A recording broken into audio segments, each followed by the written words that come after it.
Radio. Make it your Irish Radio. You did. You're here. I appreciate it. Thanks for listening. Thanks for coming in. Like, subscribe, do all those internet things in all the internet places. It's really helpful. And we'll talk more about that in a little bit. And you can listen live 24/7, myirishradio.com.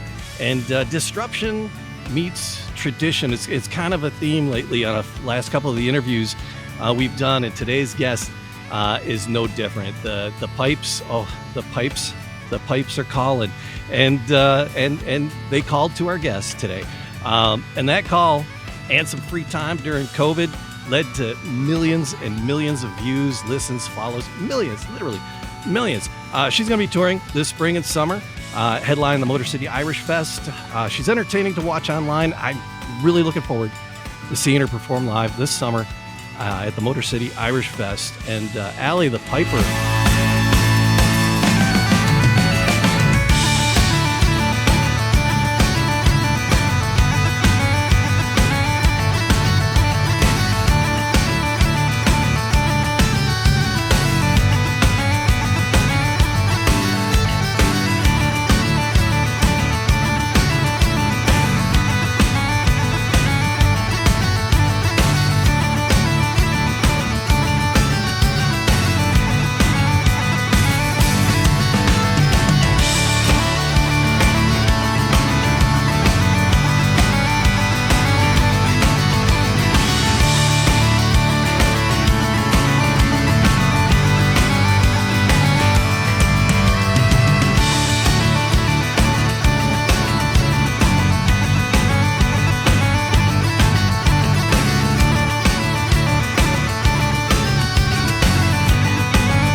The Piper.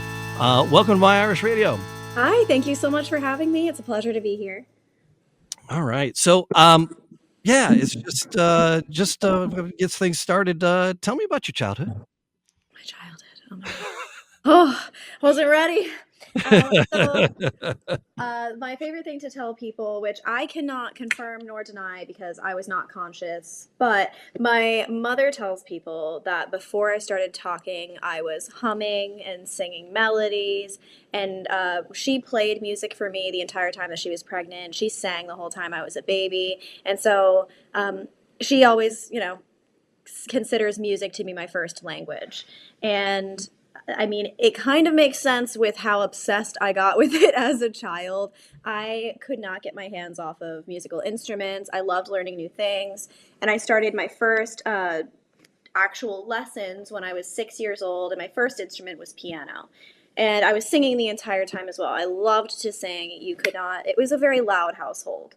So I don't know if that's a good thing or a bad thing for everybody else in the household, but I had fun. So I started learning piano, and I just fell in love with it. And then I started learning other instruments through the school system. So clarinet was my first school instrument, but I wanted to play jazz when I got to middle school, so I took lessons over the summer. So I learned saxophone so I could play in jazz. And then I started learning other instruments in school as well, like bass clarinet, baritone saxophone, which was bigger than I was, just for the record. And then flute, oboe. I tried trumpet, really bad at trumpet. Woodwinds are my comfort zone. I also tried string instruments, didn't go well. Woodwinds, like I said, are my comfort zone. And so my childhood was just full of learning instruments, learning music. I was also very involved in sports as a child, which surprises a lot of people because I am not athletic by any means, but I have a connective tissue disorder that I got diagnosed with in my 20s, called Ehlers-Danlos syndrome. And I did not know at this time. And so I was considered the clumsy kid. And so I loved competition. I loved the drive of sports. I loved being a part of a team and everything like that. But I always ended up breaking some kind of bone. Oh, And so it came to the crux of things when I was around 12 years old, and it was a conversation. I was at a basketball game. I had just come off because I'd broken a finger, and I had a concert that night for school, for my school band. And my mom said, listen, I'm never going to make you choose. I'm never going to push you in one direction or the other, but you have to think about this. You have to think about whether or not you can do both of these things because they're impacting each other. And so I chose music, and that was kind of the first fork in the road that kind of led me to where I am now. yeah. And then your stepdad and your grandmother really fostered the passion for the Celtic culture, and then them pipes just won you over, right? Yeah, so also at 12 years old, this is a very, very big time for me. My stepdad adopted me Oh, legally, and that's where I got my second last name, Duncan.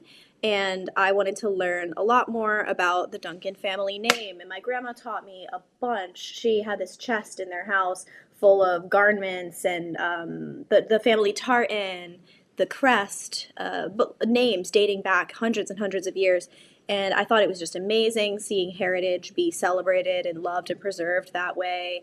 It was the first time I'd had a firsthand experience with it. So I took it upon myself to go to YouTube and learn more about Scotland's history, and bagpipes were the soundscape for every single video on the topic.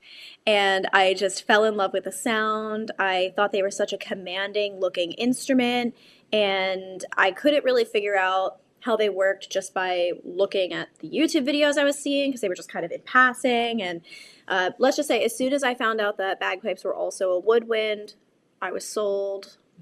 Done deal. And so I begged my mom for lessons, and she was like, "Oh, okay." oh, bagpipes. Okay, great. Pad the garage. So she found, very fortunately, she found a competitive youth program about 15 minutes from where we lived in upstate New York. And this is one of the best programs for kids in the world, especially in America. And they were willing to take me on. So I was 14 when I started lessons, and this really like it really quenched my thirst for music and also everything that I mentioned before, the competitive side, the team side, the almost sports aspect of it without the danger of the sports for me. So I got to get the best of both worlds, and that really, really, really pulled me deep into that part of the bagpiping community. How did that play out for a 14, 15-year-old girl? Because I teach high school and Mhm. those kids are mean. How'd that play out as a 15-year-old bagpiper? Yeah, so I was very healthily in the social sphere in the bagpiping community. So in one respect, I had a very healthy social life every single week. Like I was friends with everybody in the band. We worked together. We played tunes together. We helped each other. So snare drummers, if you people aren't familiar, snare drummers and drummers in general can't compete on their own. In solo competition, they need a bagpiper to accompany them. So I was the piper for a ton of the drummers in my band, and we had so much fun. We went away to like bagpipe summer camps and stuff like that. Those were always super fun. And so I had that side, and then I had high school, which was in every single way the polar opposite.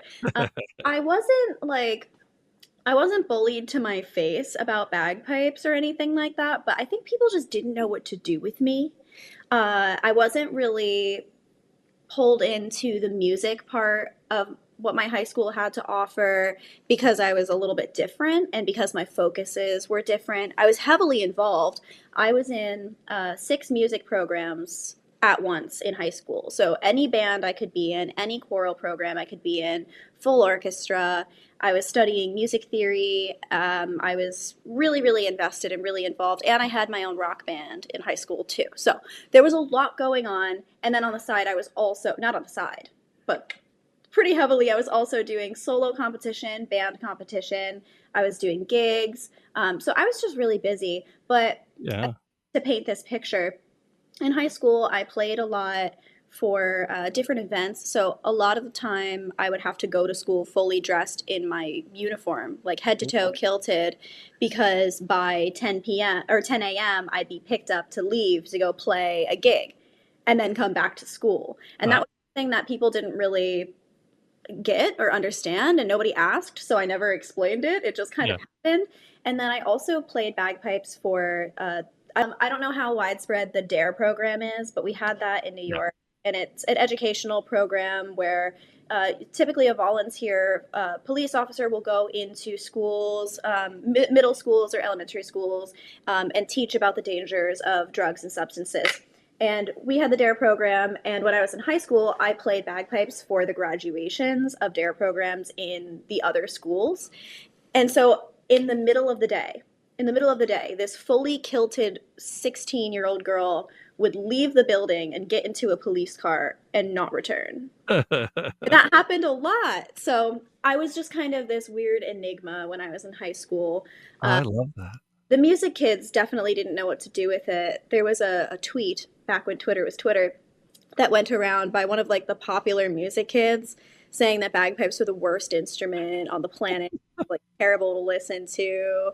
And like of course all of my people who I thought were kind of friends are liking and retweeting and stuff like Yeah. that. So that was a big dramatic thing in high school. But at the same time that all of this was happening and Yeah. people were making fun of the bagpipes, in my other life, in the outside of school life, I had just won the World Pipe Band Championships with my youth band. We had been the first American band to win in our division over in Glasgow. And so I had like, it was crazy. It was such a weird shatter in the brain to have all of these things happening at once. And so it was really great in a way because I got to not let any of those things affect me in a way they would have otherwise. Like all of these high school kids being like, oh, that instrument's dumb. And then everybody in the community, like when we would walk into other bagpipe competitions, they would celebrate us, Yeah. because we had Yeah. just done this huge thing and put our area and our region on the map in the competitive world. And that was really amazing. And so it didn't affect me, but then I also just did not feel accepted by my peers in that way. So it was Yeah. a weird thing to go back and forth to. Yeah, I would love to have you as a student at my school. Just I do the journalism, and I'd be like, oh my god, you have to write about her. It's like so they won a national thing, and we had some girls who did like some synchronized ice skating, and they went to Russia for that. I'm like, you got to write about. Nobody knows about Cool. that, and they don't understand it, and they figure it out. They probably know now, and they're like, oh. Wow, that was actually very, very cool. I That is love that you're cool. wearing the kilt in school. That's fabulous. I felt weird doing it. I didn't like doing that. I love the kilt. I love the uniform. Felt weird to do it in school. Uh, Yeah, yeah. but I was very popular amongst the administrators and the teachers in the school, of course. Mhm. This weird, unique thing. So often the principal would have me, play bagpipes at morning announcements or, at if we had a let out of school early day for some reason, I'd like play through the halls, and I always felt really, really vulnerable doing that because I could Wow. hear those students in my head. So, getting past that, and then, as a young person getting out of high school, so COVID comes along and, it's, you're kinda trapped at home, and you start making videos, and it just goes nutso for you. I'm so glad, it did because 'cause you're such a dynamic person. So, but the trick is, because I teach journalism and I do the video journalism, people will forgive bad video, but they won't forgive bad audio. So, and the bagpipes are, loud. And so how did was it hard fine tuning that to be able to have it sound good for your videos? Well, it took a lot of practice in general, just kind of playing on camera, being on video, trying to record audio, and things of that nature. And I started everything, and my earliest viral videos actually were recorded just on my iPhone. No microphones, no anything at all. You can see it if you go way back, but some of my earliest, like my true first viral video, is me and I have a pair of Apple headphones with the cable still. Oh, Okay. wow. Okay. And I was recording into the tiny little microphone of that thing. So the cool thing about bagpipes is that the sound is so simple. It's just a sine wave. Like it's not a huge frequency range. There's not like a ton of bass or a ton of treble that you have to cut out or anything like that. And because it's loud, it's clear. And so I was lucky that I was able to record some of the early things on low quality audio software and have it still come through okay. But as soon as I was able to, I learned as much as I could about video and audio editing because they're both super important. And I had never learned anything about using these kinds of programs before. So it took a really long time to kind of get the hang of it and then also find the balance between over processing things and under processing things. And I found that it's better to under process them for the sake of social media. So you still get a product that feels raw and like it's like authentically just recorded in the room, which it is. But if there's too much happening, like too many effects, people kind of lose touch with like the reality of it and they no longer feel like it's real. So all I do at this point is I have a good setup. I know where to record in my room to get a nice clean sound out of my microphone.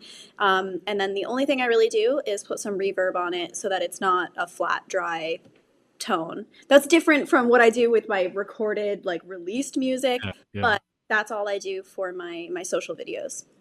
Well, and that's because I got a couple friends that are just like crazy huge, the reptile guy, and his life is social media, and he makes more. He had a reptile. He bred. He was like the third largest reptile breeder in the United States, and then they started doing the social media, and he ended up making more money off of social media than he was on his reptile business. But he had to keep the reptile business going because that was the content for his social media. It's yeah, he ended up on the Animal Planet in Oh, Australia and stuff. good for him. But it's crazy, crazy, crazy, crazy stuff. How many hours a week are you making content? Because it's like it's all the time, all the time. How much time do you invest into that? So content creation is definitely second or third in line right now in terms of what my focuses are. My primary focus is live performance, and then secondary to that is writing and recording. I'm writing an album right now.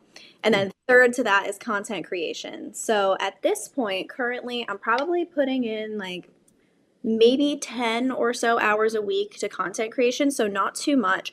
But in the crux of it, when I was in the building stage, I was at 80 to 90 hours a week of content creation. And that is before I had anything else to shift over to. So at that point, I didn't have the finances or facilities to be able to record albums, and I definitely didn't have the manpower or the funds to fund a tour. But now that I have those things, my focus is on those two first, and then content creation. I'm kind of using primarily right now just to promote my product, which is my tours and my shows. Mhm. So, I mean, you got to figure though, doing that 6 years ago, 5, 6 years ago, Mhm. and now the 10 hours that you invest now, it's probably like what would it cost you 20, 40 hours of work. You Yes, probably got it down to I know what to do, how to do it, how to get it out. Um, absolutely. I'm a yeah. lot more efficient than I used to be, especially with learning solos, with learning and transcribing and arranging things. I just recorded my full process of learning. I just posted it on social media. It's the guitar solo from "Living on a Prayer." And I recorded my full process, like start to finish, of learning the solo, so I can post it to my Patreon, so for my like subscribers. Cool. And the whole process from start to finish took 11 minutes. And something like that used to take me at least 40 minutes to transcribe it, learn it on bagpipes, practice it until it was at a performable level. And it was kind of nice to sit back and watch that because Freebird, for example, took me 2 days. Okay. And so it was really cool to. This is a little bit shorter than Freebird, but still, and it was really fun because I was like, oh, I get to actually watch progress. This is like literally the fruits of my labor from practicing this skill and really working on this skill for years. And so it was cool to do that. I've never really front to back recorded the whole process before because it's a chaotic process to watch. It's not. There's nothing glamorous about it. I take the audio, isolate the section that I want to learn, and I transcribe the whole thing on piano first so that I can see the range, and then I figure out what key I can play it in because I have four channers of options of different Yeah. keys. And I'm like, which one can play the majority of these notes? And then after that, I have to arrange it so that it fits into a bagpiping scale. And after that, you play it and learn it. So That's I'm really like proud that I was able to get that down to the time that I had done it in. But that comes cool. from Yeah. learning hundreds of solos, Yeah. and having to get them to a performable level to post them on social media for potentially millions of people. Yeah. So college, right? You Yeah, found a college with a Scottish name, Edinburgh, right? I Was did. that just a coincidence? No, my grandfather actually found that one. He lived down in Pittsburgh, and Uh, he found Edinburgh University because one of his nurses, I think, worked there or had a son who went there, and they had mentioned that the school had a bagpipe program. And I was 16 or so at the time, so I wasn't really ready for applying to schools or anything like that.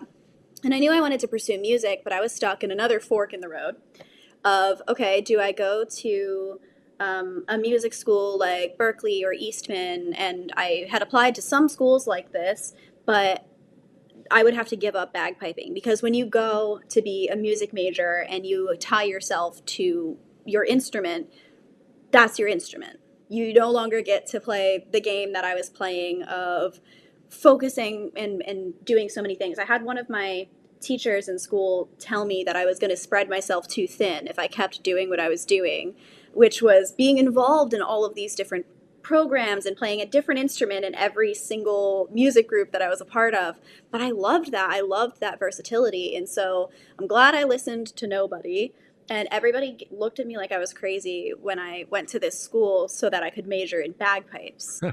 Um, it's not your everyday thing, but I became the first woman in the United States to graduate with a degree in bagpiping, and oh, so just the beginning. There's I not only one of me now, so I love that fact. yeah, it's fun. That's amazing.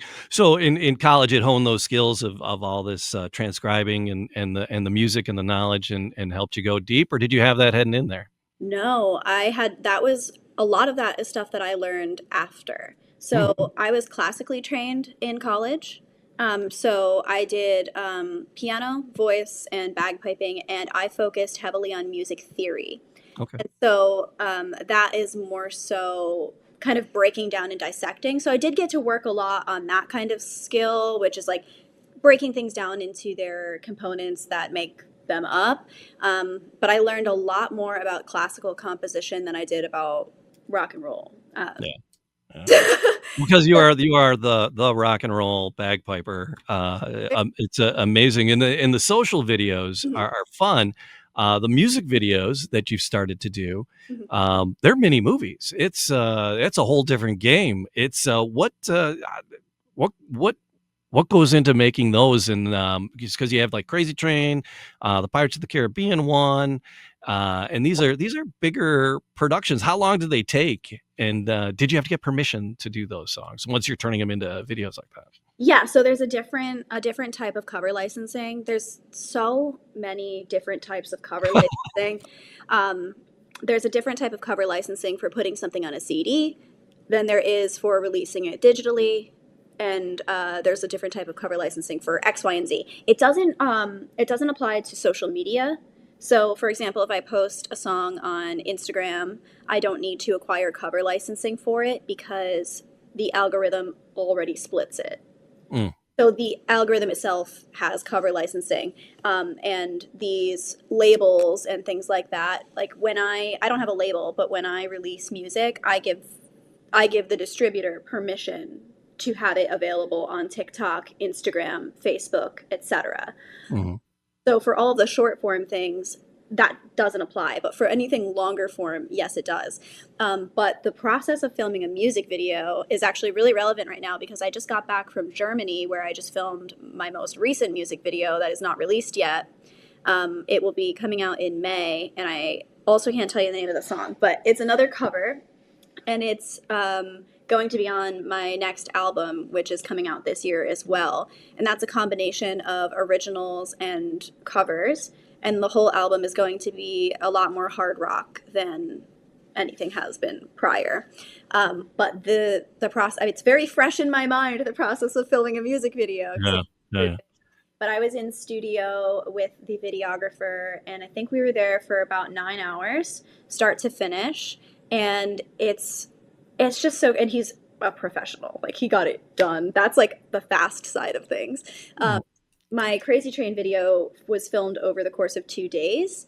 My She's a Pirate video was filmed by a production team in Pennsylvania. So like a full team of I think 7 people worked on that, and that still took like 6, 7 hours just of filming. Yeah. So it's crazy. You'd think that it's fast because it's just a couple minutes of a song, but it really does take a long time. Did you get any the Ozzy? Did that come out before he passed? Did you get any feedback from the that label and from the family? I didn't get anything from the family, but I did release that before he passed away. I released Crazy Train, I think, in 2022. Yeah. So it's been a few years, and then the video came out in 2023. Yeah. So I've definitely had that one going for a while. Crazy Train is actually pretty near and dear to my heart. It was one of the first rock songs that I had transcribed for bagpipes ever, and that was in high school with my rock band. I So love it. yeah, so we did our first year. We did our high school talent show and we played Lowrider. And then the second year, we wanted to kind of amp it up. So I suggested we do Crazy Train of all things, and we did. And it was just awesome, and it was I great. love it. And I took it to social media as soon as I thought the world might be ready for me to do that. And then it became a pretty big part of my live show and also my online persona. Yeah. So do people come to you, other bagpipers, and say, "Hey, how about that sheet music there for Crazy Train?" Are you get requests for that because it's like I can't figure out how to do it. Yeah, I get that a lot. I get a lot of comments. They're like, "Where did you find the sheet music for this?"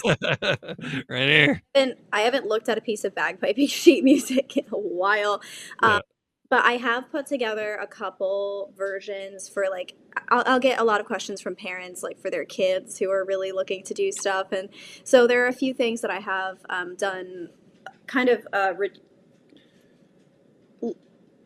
beginner to intermediate difficulty versions of, and written those out for some people, but it takes a really long time to write out sheet music. But I do have plans to release both an original and cover tune book down the road, so those kinds of things will be coming, but I don't prioritize that at the moment. Just Yeah. it takes a long time to do it right. So you're a go big or go home kind of gal. Halftime for the Indianapolis Colts. How is that? Because it was like you center field on a platform and like 100 dancers, but it really you carried the show. That was just like I just a young woman out there doing that in a how was that? And you really how much confidence does that take to get out there and command a stadium? That day was one of the craziest days of my life. So before the halftime show, the whole band and I actually played an entire 90-minute show for the season ticket holders. So we started the day early. I had to be there at like 7 a.m. to do rehearsal. And so I got up, got kind of ready, did this rehearsal before anybody else got into the stadium, and then went off and started to get ready for the show. But I also played a TV timeout between the third and fourth quarter. So I went over to get ready for the show. I'm putting on my makeup in this, like, we're in a restaurant. I'm like behind something, like trying to get ready. And then somebody comes up on a golf cart and they're like, hey, we need to bring you back into the stadium so that you can rehearse with the DJ. Because I played the solo from Sweet Child of Mine during the game. So they're hiking me back across to the stadium. It is freezing outside because it's in Indianapolis, but it's December. And so I'm freezing. My hair is like sticking to me. It was crazy. And I went over, rehearsed that, went back. I also had to have different microphones for when I was inside and outside of the stadium because of frequencies. So my microphone, I use something different now, but at the time I had it taped to the top of my chanter and fed through my bag so that it was completely wireless and I could detach it from myself. So I had to keep doing that with these different microphones through the day. And it's not even 10 a.m. yet, okay?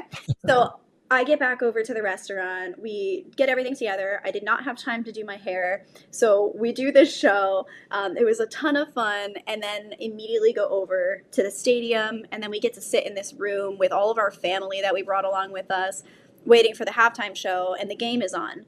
And so I'm curling my hair, trying to get ready. And I'm literally like this because I can't believe that this is about to happen. And until the rehearsal, I had no idea what a big part of the halftime show I was going to be. I just kind of assumed that I would be a part of it. I didn't think that they were going to literally platform me on a bright LED stage in the middle of the field. So it was starting to hit me a little. And so I'm getting ready. I'm curling my hair. I'm doing all of this stuff. And my now fiance, then boyfriend, came down and said, you need to come sit in the stands for a little bit. Because we had seats. I only used mine for about a minute. And so he's like, you need to come see the stadium. I was like, I don't want to do that. I don't have any interest in seeing it right now. And he's like, no, trust me, you're going to want to see it now. And you're not going to want your first time seeing it be when you're walking onto the field. So come on. So we get out there. I'm sitting in my seat. And we were playing fantasy football with about half of the people who were with us at the time. And I had one of the, oh my God, I can't even remember his name right now. I had one of the players on my fantasy football team that week. And so we're sitting in the stands and I'm like actually starting to cry because I'm getting so nervous about going out there because it was huge. It's huge. Yeah. Like, imagine sitting in a giant stadium, but then imagine like how many people that actually is. It was, I couldn't quantify it. That stadium held 65,000 people. That's too many. So I'm like starting to like get really like shaky and nervous. And then I see my player score a touchdown. And I was like, wait, that cured me. And so that helped a lot. So shout out to him. And so I go back down and I finish getting ready. We put some LED strips on my bagpipes and then they take me out. And I'm standing there for the first minute of the halftime show waiting for my cue. And then everything just went blank, and somehow I ended up where I needed to be. I remember taking the first couple of steps, and then I don't remember much. However, I don't know if you saw recently on the Grammys, there was an artist performing, and his in-ear monitors malfunctioned. And so he was having, like, you could see the panic on his face, and everybody had a lot of empathy for him, which is great. But I had flashbacks because while I was on the podium, like on the platform during the halftime show, my in-ear monitors cut out for probably about 6 seconds, which in music time is an eternity. So yeah, that was horrifying. But we persevered. We made it through. Yeah. Fortunately, my face wasn't on the screen at that time, or it would have been. Yeah, so it was truly an amazing experience. All of the cheerleaders made me like friendship bracelets. They gave me a custom jersey and a custom football. And so yeah, it was a very, very cool time. But I did just get a comment today. So it's funny that you bring up the halftime show. So it's on the video of me doing the halftime show, and this guy says, "These AI videos are so amusing. One day they will show her inflate and squeeze the bag instead of miming." So my entire like the biggest moment of my musical career, the craziest day of my life as a bagpiper, has just been chalked up to AI. AI, it's the devil. It's a wonderful tool, but it's the devil too. Ugh. Uh, so you're focusing on music and touring. You're coming to Michigan for the Motor City Irish Fest. Super excited about that. Maybe will that album that you're wrapping up, will that be available and you'll be selling them when you get here over the summer? Yet it's going to be out in September, but I will be performing a bunch of songs off of the album at the Irish Right. Fest. Uh, Awesome. so, and depending on like when they start coming out, some of them might be debuted there. So that's going to be very exciting as well. Awesome. I mean, I'm again looking forward to being there at the festival. It's always good. It's always a good time. So your music, you have an album coming out. You've had some music featured. Was it The Witcher? You had some stuff. How did that come about? No, so that I haven't had an association with The Witcher, but I Oh. on my first album I covered "Toss a Coin to Your Witcher," and it became so popular.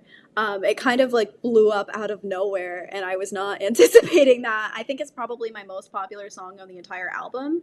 That was my first one, which is "The Pipes Are Calling," which I released in, I think, 2022. So I think TV shows like Versailles and Bridgerton, I Mhm. think they're helping you because it's like, you have these pop songs being covered and done in period things, and they become so popular. I think that's really bridging the gap for you. What is the plan for? So the album is part covers and part original, Yep, correct. and it's going to be metal. It's going to be a little more hard rocking. It is, yeah. My last album is kind of like a, it's just like a, some of the songs are just classic rock style. Um, and then some of them are a little bit more folky and Celtic. That's The Session, the album that I'm talking about right now, the one that came out last year. And so I feel like it was a nice step toward this. I wanted that album to really pay a lot of respect to my roots and where I came from. So there is a lot more traditional sound that is imbued in that one. And then it also, a lot of the songs are written around certain experiences like the world championships and things like that. But this one, now that I've done that and I feel like I have honored everything, it's time to go a little crazy. All right. So if people aren't lucky like me, and you're going to swing through town, and I'm sure you're going to have a backpack full of CDs that you'll be selling, and I'll be able to pick a few up while you're here. What's the best way for people to get your music? Because you're available on Amazon, you're available on Bandcamp. What is the best way? You as an artist, what benefits you the most, or through your website and buy the CD via the mail? What benefits you as an artist the most? The best is definitely a purchase of a physical CD, which I know is a huge ask because nobody has a CD player anymore. But that's definitely the best way to support art and physical artists. Aside from that, digital downloads via Bandcamp would be, I think, the second best. But I'm genuinely just appreciative for people listening at all. Even listening for free on platforms like Spotify helps a lot because those streaming numbers, of course, help me. Even if not financially, they help me as an artist. So when venues are looking to book me, they see I have this many monthly listeners, and that's kind of just another digital accolade that is important as a touring artist. Because I mentioned that at the top. It's like, make sure you like, subscribe, follow, collect Yep. all those internet things and all the internet places as a social media influencer. God, I hate that word. But as a social media person, uh, those things, even just the little hearts and the thumbs ups, Yep. are important. They all help. So Absolutely. do that, do that, do that. Absolutely. Um, so what do you do? Do you ever get so it sounds like you've pared back the social media aspect of it a little bit. You're only putting about 10 hours in a week, but it's like Celtic, Celtic, Celtic. What do you do to escape the like the video fatigue or the Celtic fatigue? What do you do to get a break from that? Your dogs, probably, right? Animal Crossing right now. Okay, right on. Yeah, so I have two dogs and I have a lizard, and Mm. I love them dearly. I'm also a big animal person, and I don't like killing things. And so right now, I also have two worms that I'm taking care of because they grew too big for my lizard to eat them. So got couple dependents right now. Yeah, I'm just waiting for them to hatch, and then they'll live their lives in a little cage that I have. Oh my goodness. It's You are so sweet. no, it's ridiculous. We also let the stink bugs live in the basement, and any bug gets to live inside. My lizard is also elderly, and so his vision isn't great. So pretty often, actually, any bugs that we have around the house, I just put into his enclosure because he won't eat them because he can't see them. So we have a very full household. Nice. But no, things are crazy busy right now in life in general. I'm planning a wedding right now, which is crazy, and that's really stressful but fun at the same time. Yeah. And I also have a ton of plans like for tours and stuff like that, but that's on work. But I feel Yeah. like I never really fully separate from work. I think having social media be a part of my job is it's a weird thing to find balance with because every time I scroll as a consumer on social media, I'm also working because I'm getting notifications about comments or I'm getting DMs about collaborations or things like that. And then almost all of my friends are people I work with. So that creates a really difficult dynamic too. So I'll Yeah. be texting my friend Steve, who plays guitar in the band. And so I'll be texting Steve, and then I'll also be like, oh, by the way, about this gig. And then suddenly we're working. And Yeah. my fiance is my drummer. And so our life too is very complicated because we're hanging out, we're doing like normal stuff, we're reading books, we love to read. So we're doing that, and then immediately it's like, okay, let's we have a new idea. Let's go write a song, or let's talk about this, or how are we going to arrange this? So it's all the time. It's like every waking moment, I'm either working 100% or 30%. Yeah. I figured there was like it had to be because it's my life is crazy too. Congratulations on the upcoming wedding. It's I know what goes in because I've DJ'd weddings and parties for like the last 30 years. Yeah. Again, same thing. It's like I teach high school, I do the podcast, I do the radio thing, I DJ. It's like one guy, 10 jobs. It's like And you're always doing one of them somehow. yeah, exactly, It's to the exactly. point now where I feel like I'm going to start roping in Animal Crossing. But I have to somehow monetize it so I can justify the time I'm spending on it. Love it. All right. So it's piperalley.com, and that takes you to all the places, all the videos, all the music, all the tours, piperalley.com. And then it's piperalley.bandcamp.com Mhm. for the Bandcamp one. But again, that's all linked under the piperalley.com.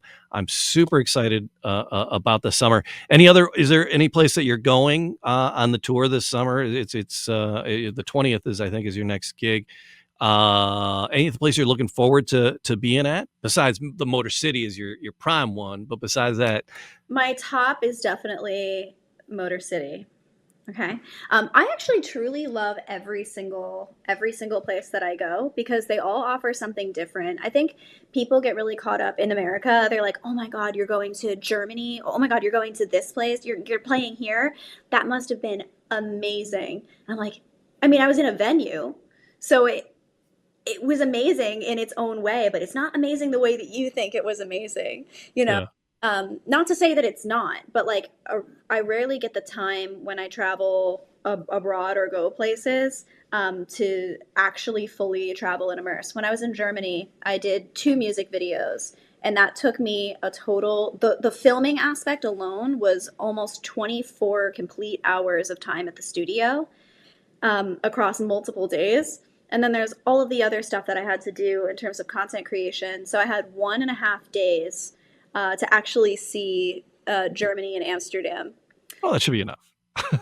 Well, one of the days was Sunday, so everything was closed. Uh, Ah, but it was still absolutely magical and amazing.